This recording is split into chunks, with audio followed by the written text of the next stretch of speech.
അസ്സലാമു അലൈക്കും. നമ്മൾ ഇന്ന് വെക്കാൻ പോകുന്നത് അഗസ്തിച്ചീരയുടെ പൂവാണ്. വെളുത്ത പൂവുമുണ്ട്, ചുവന്ന പൂവുമുണ്ട്. ഈ പൂവിനകത്ത് നീളത്തിൽ ഒരു തണ്ടുണ്ട്. അത് വെട്ടിക്കളഞ്ഞ് ചെറുതാക്കി അരിയുക. അത് ഭയങ്കര കയ്പ്പാണ്. അത് നമ്മൾ ചേർക്കാൻ പാടില്ല. അങ്ങനെ ചട്ടി വെച്ച് എണ്ണ ഒഴിക്കുക, കടുക് ഇടുക, ഒരു കുടം വെളുത്തുള്ളി ചതച്ച് ഇടുക. അത് മൂത്ത ശേഷം കറിവേപ്പില ഇടുക.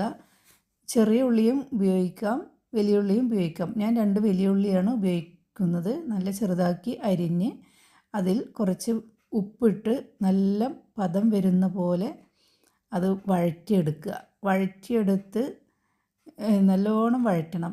വെള്ളമൊന്നും ചേർക്കാതെ നല്ലോണം ആ എണ്ണയിൽ കിടന്ന് തന്നെ വഴറ്റണം.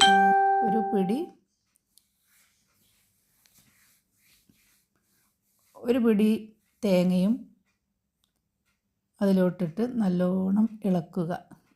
ഇളക്കി തന്നെ അതിനെ വേവിക്കണം. തീ ഒരുപാടൊന്നും കത്തിക്കരുത്, പാകത്തിന് കത്തിക്കാൻ പാടുള്ളൂ.